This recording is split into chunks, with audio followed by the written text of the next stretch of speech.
আসসালামু আলাইকুম। আমি সার্ভেয়ার আরিফ খান ওসমানী ভূমি সমস্যা সমাধান চ্যানেলের পক্ষ থেকে আপনাদের সবাইকে স্বাগতম জানাচ্ছি। এই চ্যানেল থেকে আমিনশিপ কোর্সটি বেসিক টু অ্যাডভান্স লেভেলের সম্পূর্ণ কোর্সটি এই চ্যানেলে পাওয়া যাবে। তাই আমিনশিপ কোর্সটি সম্পূর্ণরূপে পেতে হলে এই চ্যানেলকে সাবস্ক্রাইব করে পাশে থাকবেন।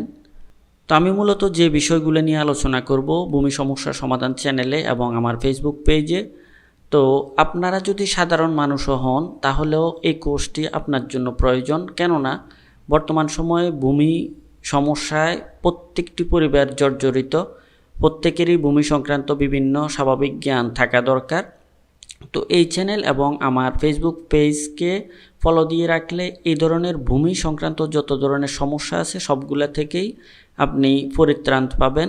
তাই আমার চ্যানেল এবং ফেসবুক পেজ ফলো এবং সাবস্ক্রাইব দিয়ে রাখবেন। অনেক ভিডিও আসবে যেগুলোর সাহায্যে আপনি উপকৃত হবেন।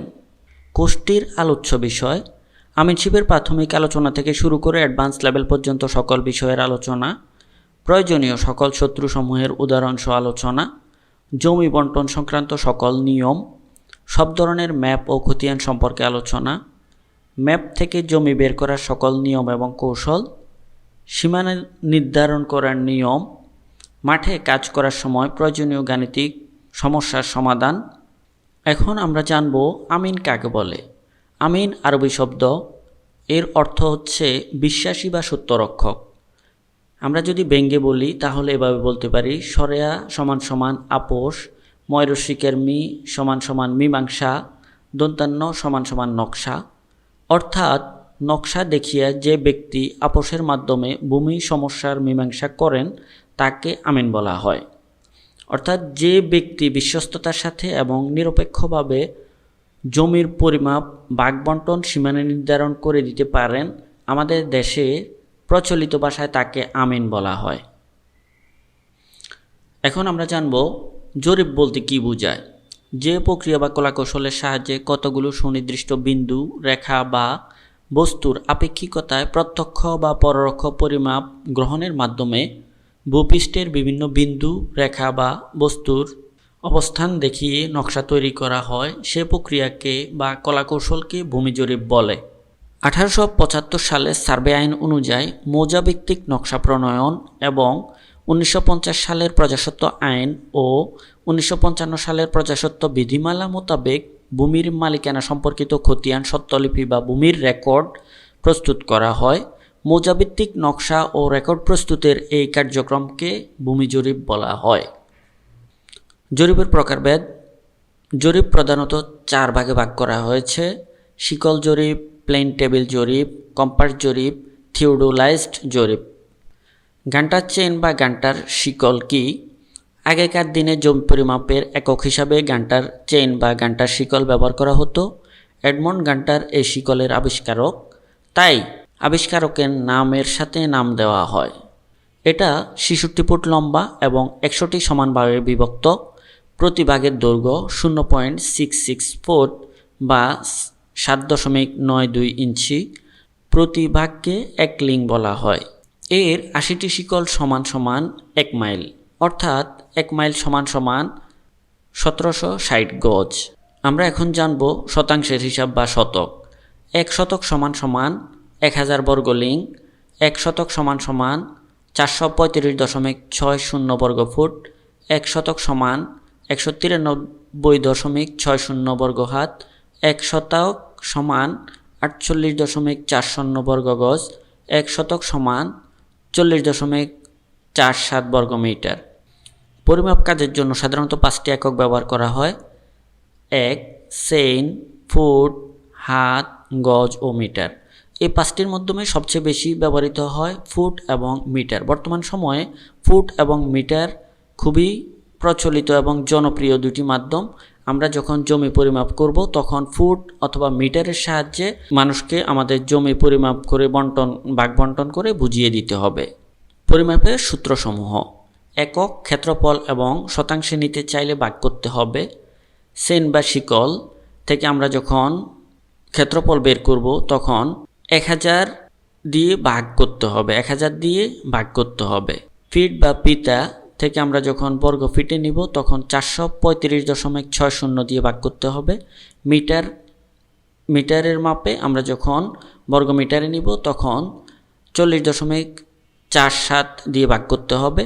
গজের মাপে আমরা যখন বর্গ গজে নিব তখন 48.40 দিয়ে ভাগ করতে হবে। হাতের মাপে আমরা যখন বর্গ হাতে নিব তখন 193.60 দিয়ে ভাগ করতে হবে। আমরা যখন জমি ভাগ-বাটোয়ারা করব তখন আমরা যে মাধ্যম ব্যবহার করে আমরা ক্ষেত্রফল বের করব সেই ক্ষেত্রে আমরা এই শতাংশে নিতে চাইলে ভাগ করতে হবে এই সংখ্যাগুলো দিয়ে 1000 বা 435.60 বা 40.47। এই আপনি যদি বর্গ লিঙ্কে বের করেন তাহলে 1000 দিয়ে বার করবেন, বর্গ ফুটে যদি বের করেন তাহলে 435.60 দিয়ে ভাগ করতে হবে। গুণিয়ে স্কেল, এই স্কেলের দৈর্ঘ্য হচ্ছে 2 ইঞ্চি, এটা 2 ইঞ্চি লম্বা। এখানে দুই দিকে অনেকগুলা ছোট ছোট এবং বড় বড় দাগ দেওয়া আছে। বড় গড় থাকে মোট আপনার 50টি আর ছোট গড় থাকে হচ্ছে 100টি। গুণিয়ে স্কেল 16 ইঞ্চি সমান 1 মাইল ম্যাপে তৈরি করা হয়েছে। তাহলে এখানে দেখা যাচ্ছে যে কি ছোট এক গড়ের মান হচ্ছে 10 লিং। এখানে যে ছোট ছোট একবারে ক্ষুদ্র যে দাগগুলো দেওয়া আছে, ছোট এক গড়ের মান হচ্ছে 10 লিং, আর নিচে যে বড় দাগগুলো দেওয়া আছে এক গড়ের মান হচ্ছে 20 লিং। আমি এখানে আপনাদেরকে দেখিয়ে দিয়েছি অ্যারো চিহ্নের সাহায্যে ছোট গড় এবং বড় গড় কোনগুলা। ছোট এক গড়ের মান হচ্ছে 10 লিং, ছোট গড় থাকে মোট 100টি আর বড় গড় থাকে মোট 50টি। বড় এক গড়ের মান হচ্ছে 20 লিং। তো গুণিয়ে স্কেল আমরা যখন কাজ করব খুবই একটি গুরুত্বপূর্ণ এবং প্রয়োজনীয় স্কেল। এই স্কেলের সাহায্যেই আপনি দুনিয়া মাপতে পারবেন।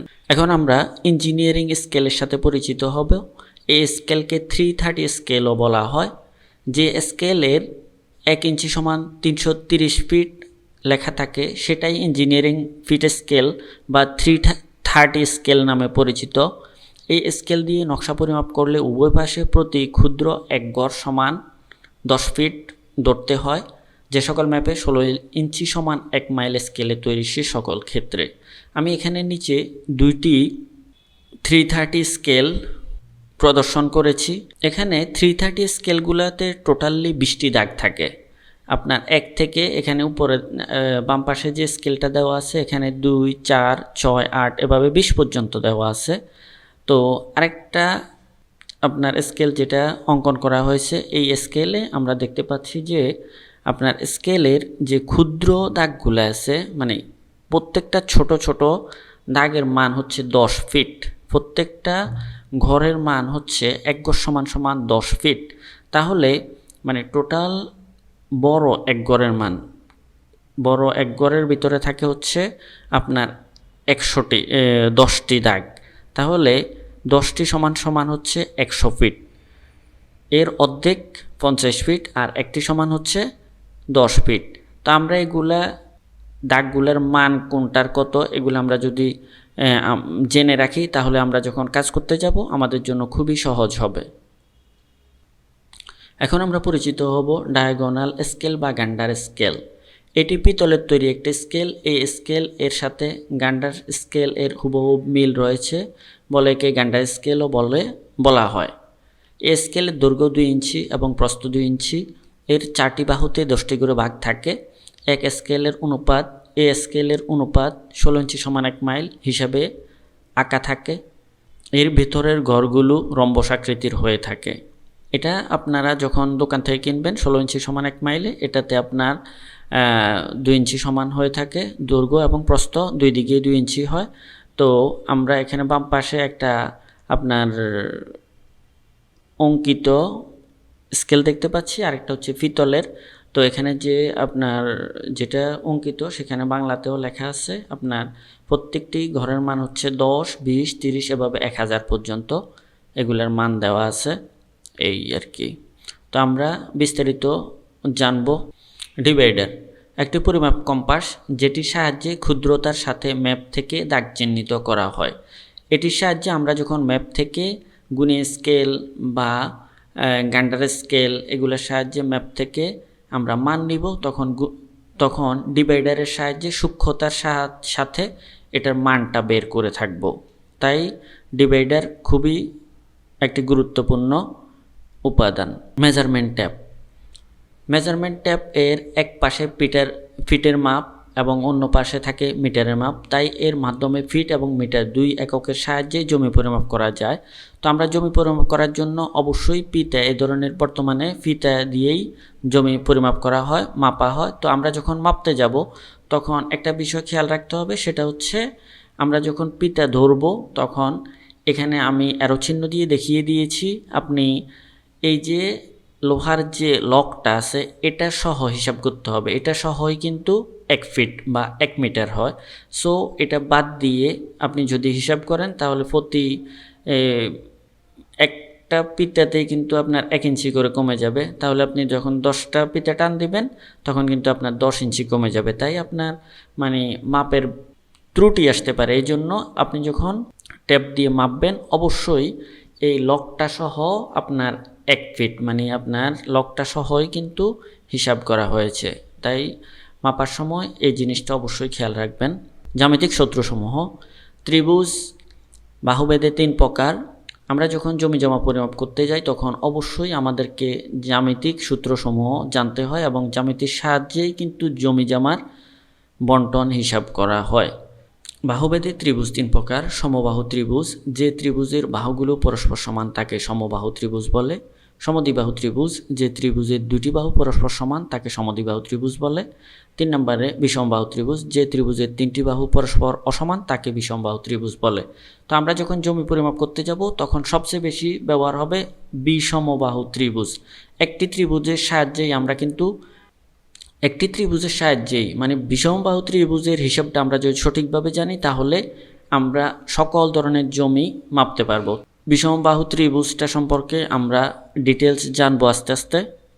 চতুর্ভুজ, 4টি বাহু দ্বারা সীমাবদ্ধ ক্ষেত্রকে চতুর্ভুজ বলে। বর্গক্ষেত্র, আয়তক্ষেত্র, রম্বস, সামান্তরিক এগুলো আমরা ছোটোবেলায় পড়ে আসছি, এগুলা আমরা সংজ্ঞা সবাই জানি।